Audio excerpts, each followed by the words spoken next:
On Journo, someone I actually felt sorry for during the 2016 presidential campaign between Hillary Clinton and Donald Trump. But this is a man who has called women pigs, slobs, and dogs. So she's got experience, that I agree, but it's bad experience. You know, I recognise his byline from my days covering Australia when he worked in the Canberra Press Gallery, writing for the Sydney Morning Herald.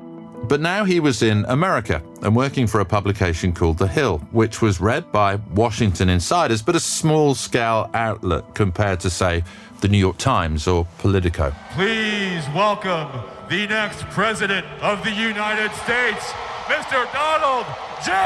Trump. Rather than getting on the campaign trail, his beat was campaign finance. And I remember thinking at the time he was missing out on the thrill of that fabled road to the White House. Look at those hands. Are they small hands? And he referred to my hands. If they're small, something else must be small. I guarantee you there's no problem. I guarantee it. But I suspect what he did was follow the money, and that brought him into contact with many of the power brokers in American politics and ultimately gave him an in with Donald Trump.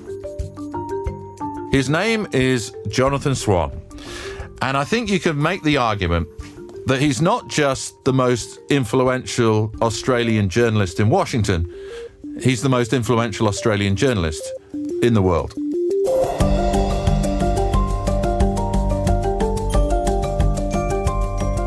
I'm Nick Bryan, and this is Journo, a podcast from the Judith Neilson Institute for Journalism and Ideas. We're taking a closer look at how news is made, how news is disseminated, how news is consumed, and the biggest challenges and the biggest opportunities facing our industry.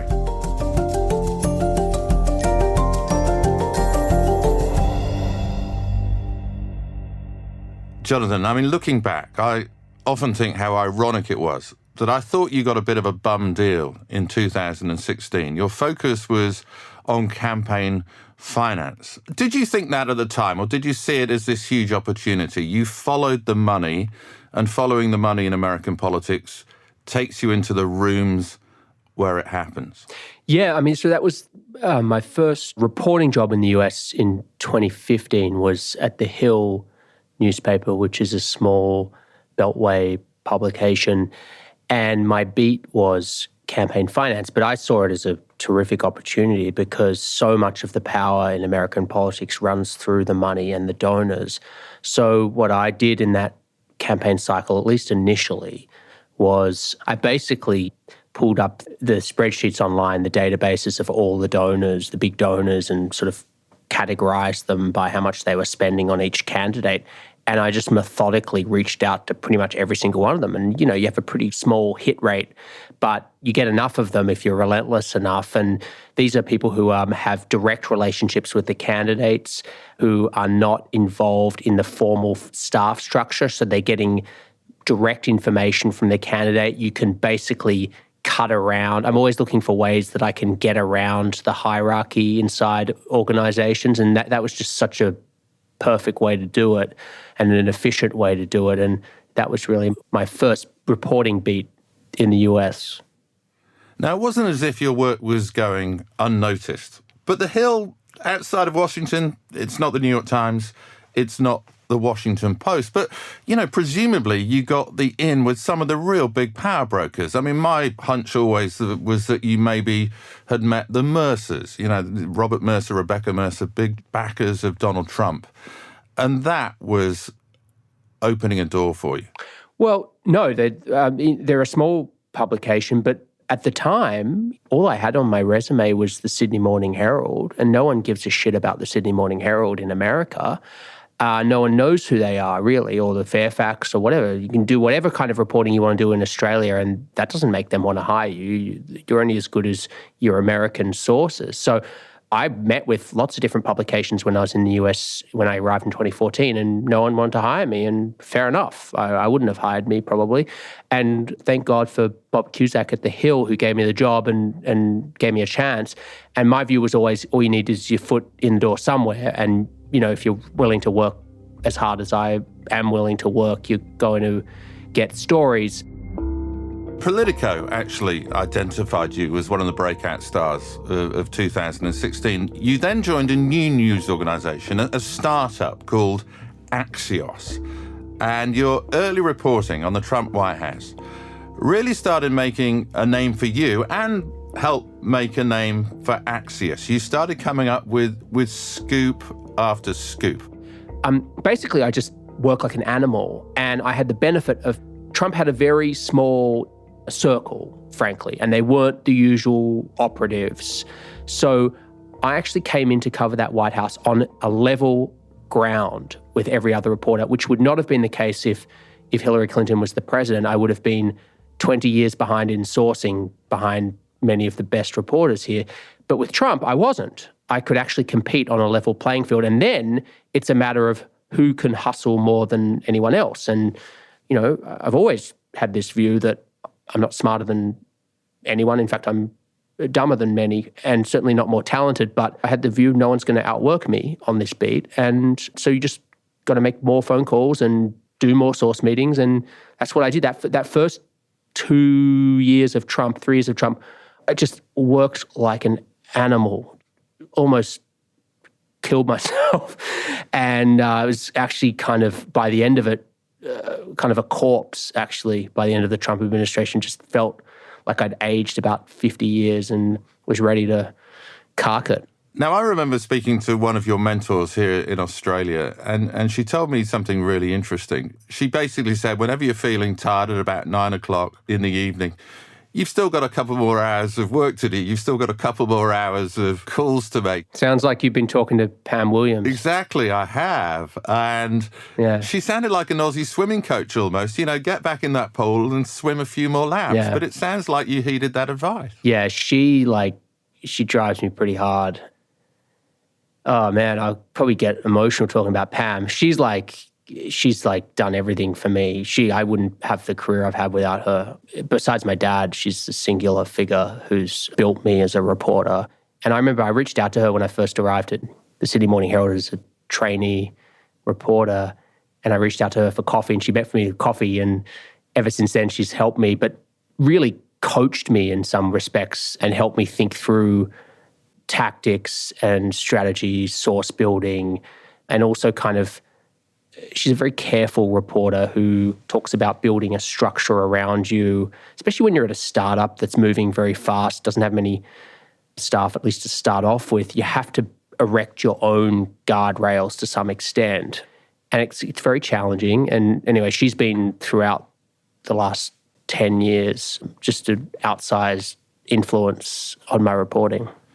And you mentioned your dad there. Your dad is very well known in Australia, Jonathan Swan, a doctor turned broadcaster who's been very prominent in the COVID response in Australia.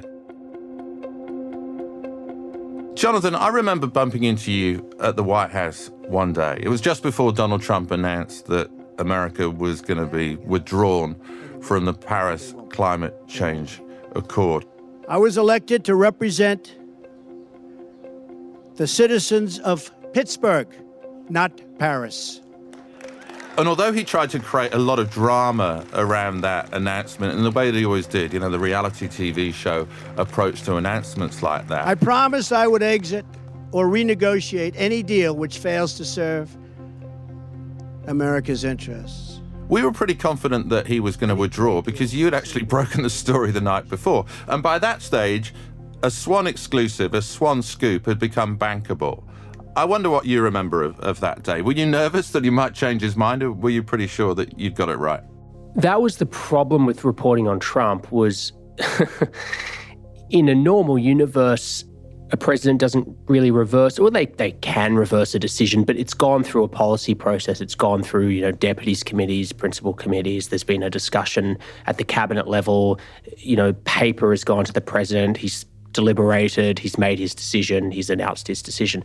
Trump it was always possible that he would reverse a decision up until the point he would announce it, and even after that point. So with the Paris Accord, it was really excruciating because I broke that story, and then everyone started to, not everyone, I shouldn't be so sweeping, but some of my competitors start to kind of raise doubts about that.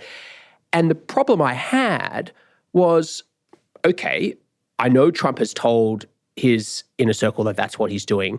I know they've written the speech in which he's going to announce that. I know they've set up the event at which he's going to unveil it. So that's a pretty good set of ingredients to say, yeah, he's decided to do this. But the problem is it's Trump. And so, yeah, there was a part of me that was like, good Lord, even though I'm confident in this reporting that I've done, I might look like a complete jackass, in 12 hours. So, yeah, I mean, that was a very small example of that, but that was the general feel that you had throughout the administration. Thus, as of today, the United States will cease all implementation of the non-binding Paris Accord and the draconian financial and economic burdens the agreement imposes on our country. I want to talk to you about interviewing Donald Trump. I did it before he became president in Trump Tower. What struck me was how charming he was. It was the days when he really did enjoy the company of journalists. He was almost obsequious. I mean, I was working with the BBC at the time. It was almost as if he regarded the BBC as an offshoot of the British monarchy. He was so polite. But interviewing him as president at a time when he was hostile with the press was a very different story. And interviewing a president at any time is a fascinating experience. I just wonder whether you give us a sort of behind-the-scenes glimpse of how that process works. Well, I interviewed him twice for television in his presidency, and the first interview was pretty bad, and the second interview was immodestly pretty good. And they were spaced apart by roughly 2 years. And the problem with the first one, which was, from memory, October 2018, it was... It sounds crazy, but it's true. It was the first time I'd ever done a television interview. I mean, I'd obviously been on TV a million times, on panels and whatever, but I'd never actually done a TV interview. And my first one is the president of the United States. Not ideal as a sort of practice round to do it with the president of the United States. And the problem I had with that interview was I was a print reporter, right? So I was used to talking to sources in a certain way. And, you're often coaxing, you're pushing, you're pulling. It's pretty ugly, actually, sometimes when you're just trying to get a source to tell you stuff. And so that was sort of almost my mode. And I had this piece of reporting that was, basically I had a single source for this piece of report, a very good source, but I could never get the second source, never confirm it. And it was that Trump was just relentlessly asking his counsel's team to come up with an executive order to abolish birthright citizenship. I just thought it was a very last-minute decision. I'm just going to ask him, see what he says. And he confirmed it on the spot. Some legal scholars believe you can get rid of birthright citizenship without changing the Constitution. With an executive order. Exactly. Right. Have you thought about that? Yes. Tell me more. That's exactly very interesting. I didn't think anybody knew that but me. I thought I was the only one. Jonathan, I've got a good guess. And I sort of had this shit-eating grin, which was captured for, what seemed like an eternity on camera. And it was read by many as me being giddy or excited about the policy itself and sycophantic and all of those things. I wasn't well armed with pushback. He said stuff that was wrong and I sort of let it go and didn't have the facts at my command to push back. And anyway, it was really, on a personal level, very unpleasant because I got shredded for it, and honestly, rightly so, basically. It looked like you were reading Donald Trump's mind. He was shocked and surprised that you knew this. Birthright citizenship is the automatic right of anybody who is born on American soil to have citizenship. Donald Trump was thinking of revoking that. And after the interview, you actually took the step of apologizing to your colleagues in an email. You wrote that, I wish I could redo that moment. Yeah, because, look, in many cases, I'm the most public face, but there are many people who work behind the scenes who are not public but may feel that I've brought shame or whatever upon the company. And I really felt at that moment like I'd let everyone down. I felt like I'd really screwed up. And so I apologized. I felt like I'd sort of harmed a lot of the good work that my colleagues had been doing in that moment. And I resolved that if I'm going to be doing these interviews, that I'm actually going to approach them with the deliberation and the seriousness and the preparation that I approach every other part of my reporting. And so I really kind of plunged in and almost made a study, or I did make a study of that craft of television interviewing. Was it a kind of Icarus moment? Did you think that you'd been flying a little bit too close to the sun? Not really, because I suppose in one sense, yes, because it's kind of crazy that the first TV interview I did was with the president. That's probably not normal or reasonable. And in that sense, I guess, yes. But it was a mistake that I thought really heavily about all the different components of that interview and why I wasn't happy with it. And it was a mistake that I thought was actually quite easily corrected. So I set about really deliberately thinking through each of the, I've done probably, I don't know how many interviews I've done since then, but a lot, right? A lot of TV interviews. And no matter how big or small the person is I'm interviewing, I prepare in a really fastidious way. It's like I touched the world's hottest stove on my first one, and that leaves a mark. It really leaves a mark, and it sticks with you. You adopted a very different approach in your second interview with Donald Trump. You found yourself in the midst of a Twitter storm, not an acid shower of criticism, it was a kind of blizzard of praise, because you decided to fact-check Donald Trump in real time. Just describe what happened for us. Well, I'd done a series of interviews where between the first one and that one in the summer of 2020, in which I think each one I sort of was developing those skills as a TV interviewer and thinking about interviews as lines of questioning in which you really have the facts at your command. You know why you're asking a question. It's for a particular purpose, to get information, to hold someone accountable. And you've thought through where a line of conversation is going to go so that you're not sitting there like a moron after the first question and they've made an answer and you sort of look like a stunned mullet, thinking through what might they say and what might I say back, and really thinking that through carefully. So I'd done that with, a number of people, including Jared Kushner and the Chinese ambassador to the US and president of Iraq and various other people. So I felt much better prepared. I knew him a lot better by that point. I'd watched a lot of tape of him. I knew the policies really well that I was asking about.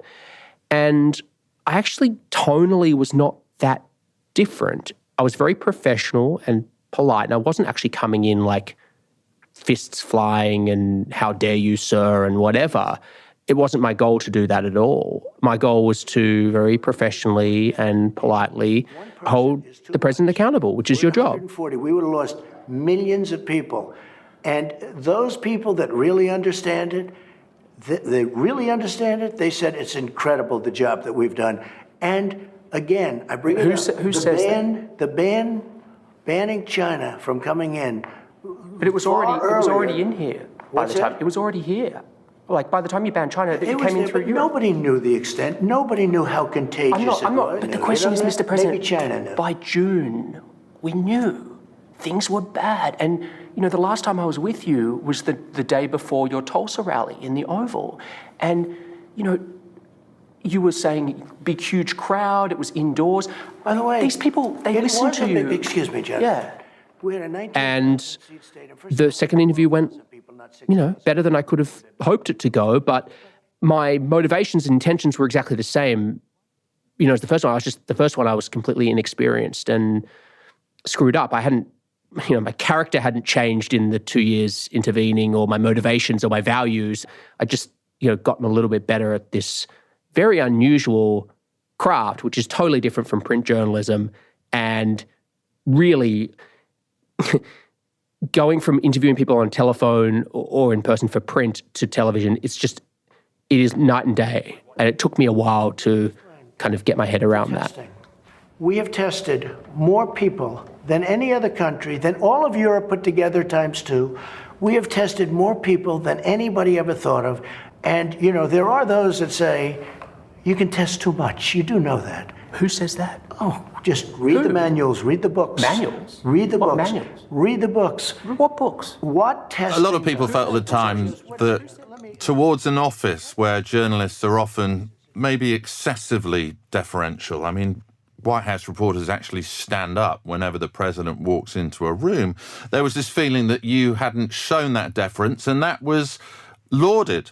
The fact that you had fact-checked Donald Trump in real time, you were astonished at the evidence that he was putting towards you. I know you're smiling when I say that. No, but but come on, I mean, I've heard you say Your that. facial expressions launched a million memes. But people applauded the fact that you'd given him a harder time, and perhaps you'd given him a harder time because you're an outsider. You weren't an American, you're an Aussie. I mean, all I know is I didn't think about it like that. I really was just focused on the substance of the questioning, and I'd done so much preparation that it liberated me to be, to use a sort of self-help cliche, in the moment, actually listening to him and responding and not looking at my script, what's my next question, but actually having a conversation. It's funny, I remember Mike Wallace, who used to anchor 60 Minutes and was a great television interviewer, he said what he would try to establish with anyone he interviewed, doesn't matter who they are, for president or anyone, a chemistry of confidentiality. And it was this moment where you've made clear to the person that you've done the research, you've done the work, and you're here, and you've got this crew, and so why don't we just sit down and have a conversation and talk to each other? And that's not completely possible with Trump, but I actually kind of weirdly think that was more of a conversation with him than you could probably ever get. And, I was ready to, the key moment that went completely viral was when he was handing me those charts. Let's look. Daily death. Take a look at some of these charts. I'd love to. We're going to look. Let's look. And if you look at death, It started to go up here's again. one. Well, right here, the United States is lowest in numerous categories. We're lower than the world. Lower than We're the lower world? than What does that mean? Europe. In what? Look. In what? Take a look. Right here. Here's case death. Oh, you're doing death as a proportion of cases. I'm talking about death as a proportion of population. That's where the US is really bad. Well, Much worse than South Korea, Germany, etc. you can't do that. You have Why to go. can't I do that? You have to go by because of the testing. 1,000 Americans are dying a day. But I understand on cases it's different. No, but you're not reporting it correctly, Jonathan. I think I am, but If you take a look at this other chart, I was ready to move. If you actually watch the tape, I was trying to move on to the next section, and then he pulls out these papers, and you've got to be willing to go with that. You can't just stick to your script. You've got to be willing to go off script and take this. He's handing me these things. I didn't know what the hell they were, and I was looking at them, and there were these bar charts and sort of whatever, and all these facial expressions I did. I wasn't hamming it up. I was literally trying in real time to understand what the hell he was handing to me and what on earth these things were. Him trying to tell me that the US was the best in the world for COVID deaths. I was like, give me a break. And then I realized what he was doing. It was this sort of very tortured manipulation of the statistics. So once I figured it out, okay, then we can move on. Anyway, Mr. President, if I could change subject. it is going down in Arizona. Arizona it is. But it's only preparation that allows you to do that. If you're not well prepared, you become much more wedded to the script, and it's just a much inferior interview. And you do see those types of interviews a lot, and I've done some of them because I haven't done the sufficient preparation. They're not very interesting to watch. Mr. President, you've been so generous with your time, and we really appreciate it. Well, thank you very much. Great honor. Thank you so much. Thank you. Okay, thank you. Thank you very much. My understanding is that Trump actually thought that interview had gone very well. It was only afterwards that he saw the reaction on Twitter and had a very different take. Yeah, it's probably about right. Yeah, he straight after it, he did think it was good, and he did say to me afterwards that he just had one request, which was, don't edit me too much and let my sentences flow. And I said, Mr. President, we will do just that, and we did. And then, his views might have changed somewhat, a week later, but I'm not going to get too much into that. Well, he did call you something, didn't he? And it was made known to you how he described you. Yeah, I'm not going to... He called you a little shit, I think, didn't he? It's possible. Sir, why are you saying that to me specifically? I'm telling you, I'm not saying it specifically to anybody. I'm saying it to anybody that would ask a nasty question like that. That's not a nasty question. Please go ahead. Why does it matter? Okay, anybody else? Please, go ahead in the back, please. I have two questions. No, it's okay. But We'll you go pointed here. to me. I have two questions, Mr. Next, President. next, please. But you called on me. I did, and you didn't respond, and now I'm calling on Sorry, I just the wanted young to, lady in the back, please. I just wanted to let my colleague finish. Okay. But can I ask you a Ladies and question, gentlemen, please? thank you very much. Appreciate it. Thank you very much.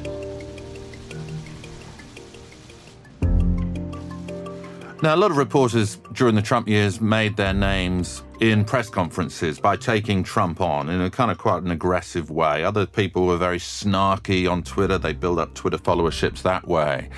It struck me that you took a different path.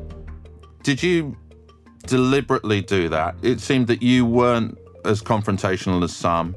You didn't go to those set-piece press conferences. You didn't tackle Trump in those arenas. Was that a deliberate decision? It was more of an Axios resources decision, which is that when you have a really lean team, which we did, I mean, for the first year of Axios, we were like small. I mean, we now have, at the end of this year, we're going to have 400 staff or something. We're growing like crazy. But that first year, we were very small. And so there's a question of when you only have one person covering the White House, literally, I was the only person covering the White House, is it the best use of my time to be in a room with 50 other reporters? When they're going to ask smart questions, they're going to hold the administration to account and all of that. Or should I be using that time trying to get original stories on the phone, whatever? When you're a big publication, you can do both. You can send someone to the White House and you can have people doing enterprise reporting. We didn't have that luxury at the start. So it was actually more born out of that than any particular, I'm going to be this kind of a reporter or that kind of reporter. I can only be the reporter that I am naturally. I've always been basically the same. Like whether people perceive that or not, my ethics and approach as a reporter hasn't really changed at all, whether it be in Australia or here. It's probably true. I probably haven't been as publicly confrontational as some, and people have different styles. I think there's a place for both styles, by the way. I don't disdain people who do the more theatrical kind of, because I do think it sometimes elicits interesting responses and information and things like that. There's a sort of cottage industry of making fun of those people. I don't really participate in that because I've actually seen some really valuable stuff come out of those moments. I think it can be a bit over the top sometimes, but there's definitely a place for it. And there's a long history of it as well.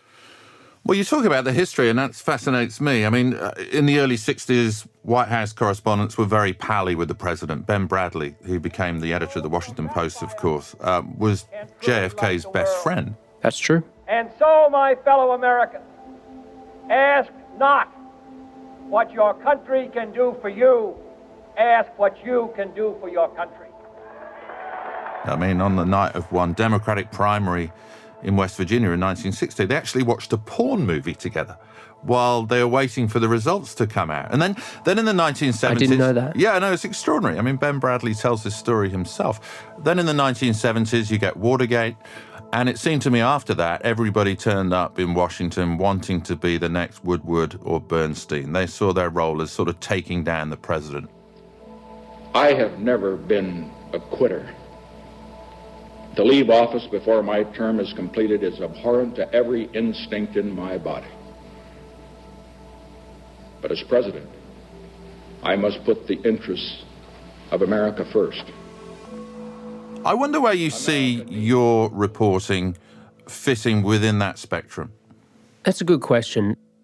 I think if you just looked at it objectively, there's no story that I reported during the Trump years that ever threatened to take down his presidency. So, I mean, that's pretty obvious. I'd be lying if I suggested otherwise. And it wasn't through lack of trying to find things to hold him accountable, but it's just a plain fact. I probably, certainly in the early days, did a bit too much of sort of announcing the announcement before it happened, and that's fine. So I'll take it, right? Who's he going to appoint as this position or whatever?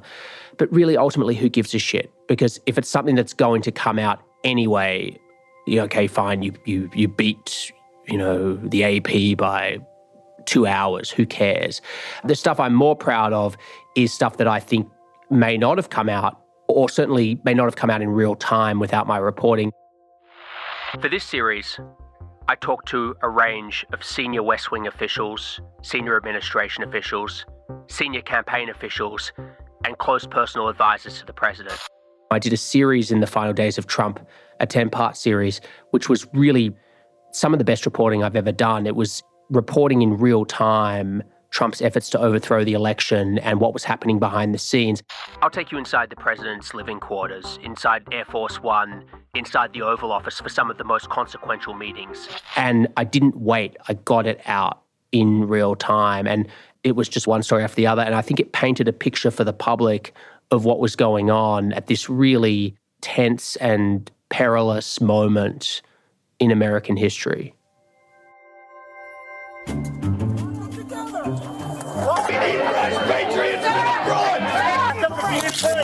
What they're doing, we will never give up, we will never concede. It doesn't happen. You don't concede when there's theft involved.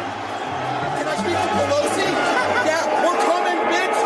Oh, my bitch, we're coming for you too, fucking traitor!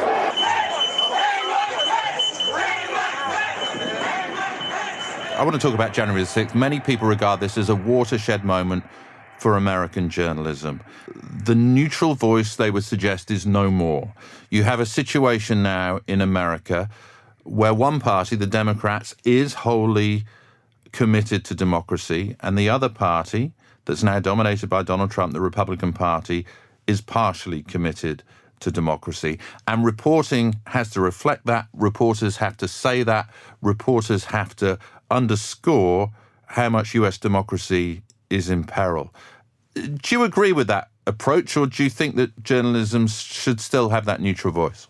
Look, I don't know that a neutral voice is ever attainable. I don't know that I've reported with a neutral voice. That series I just mentioned to you before that covered these events, I don't think that was a particularly neutral voice. It was pretty clearly critical, would be a mild word, of what the president was doing and what he was trying to do. And so I just think that it's a bit of a fantasy that you can be this perfectly sterile, split the difference, neutral arbiter. I think it was always phony. I think you should always strive for objectivity. And I think the main thing is as well is not to lose sight of, like, one thing I do think when some of this conversation becomes a bit asinine is you do need to talk to the other side of any conversation. I mean, not the science of climate change, which I don't do climate reporting. I'm not suggesting that everything has two sides, but it is useful anyway as a reporting exercise to be talking to the other side. And I think there's a danger in becoming so morally pristine that you refuse to talk to people who are in power or surrounding a powerful person, because you always learn more.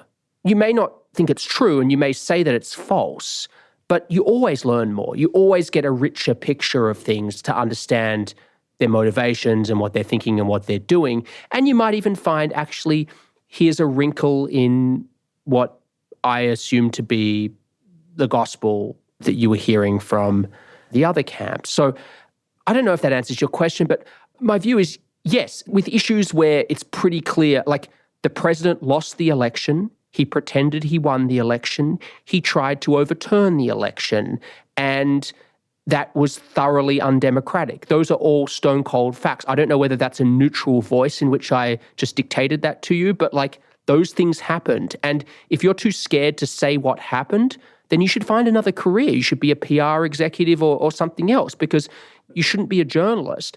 But you also should, for everything, test your own assumptions, question your own assumptions, wonder if you've been marinating too deeply in centre-left groupthink and liberal groupthink, and whether there might actually be some valid points from the other side. So that's my general kind of approach. And again, I don't have a sort of sweeping system. It's very case by case and questioning my motives, questioning my facts. and trying to prove what I've got wrong, actually, before I report it. It's thinking, how could what I've said or what I think I know be wrong? And try to do that work before you put it out there in public, because someone else is sure as heck going to do that work. We had the ability to test because we came up with tests. South Korea... Jonathan, we didn't even have a test. When I took over, we didn't even have a test.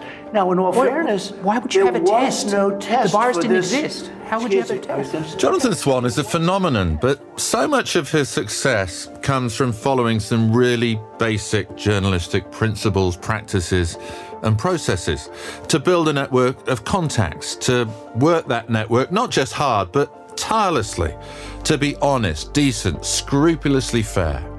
Like all good journos, he understands that you never stop learning your craft, and that's helped him, I think, as he's moved from reporting and writing into broadcasting and interviewing. From a teenage copy boy at the Sydney Morning Herald to a show on HBO, he's been his own author of a remarkable professional story.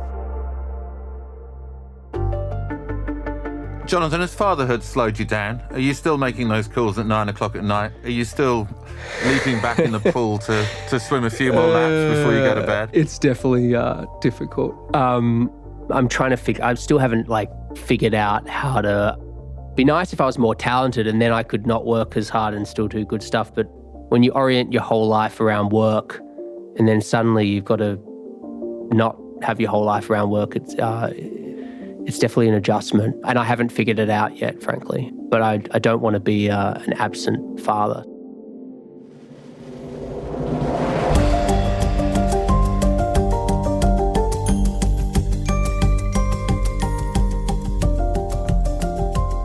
Journo is produced by Dead Set Studios for the Judith Neilson Institute, which supports quality journalism and storytelling around the world. You can find out more about the Institute's programs and events at jninstitute.org. Make sure you follow the podcast in your podcasting app so you're alerted each time we release a new episode. Dead Set Studios' executive producer is Rachel Fountain. Our producers are Margie Smithhurst and Nicole Kirby, with sound design by John Cheer. Our managing editor is Kelly Reardon. The commissioning editor for JNI is Andrea Ho. I'm Nick Bryan, and coming up on Journo, have we, the media, got it right when covering elections? Are we in touch with what our audiences want to know during a campaign? Or are we too obsessed with covering the horse race, the leadership, thrills and spills? Journalists love to teach the audience, and it leads to this game where, you see it during those leadership spills where the journalists race to get the first numbers from inside the lockup. And some of them are so willing to get it done so quickly that they will get errant numbers, or the numbers will be wrong. And it happened in everyone I can remember recently. We are not serving the public in that race. We are serving our own egos. And I think that is the problem.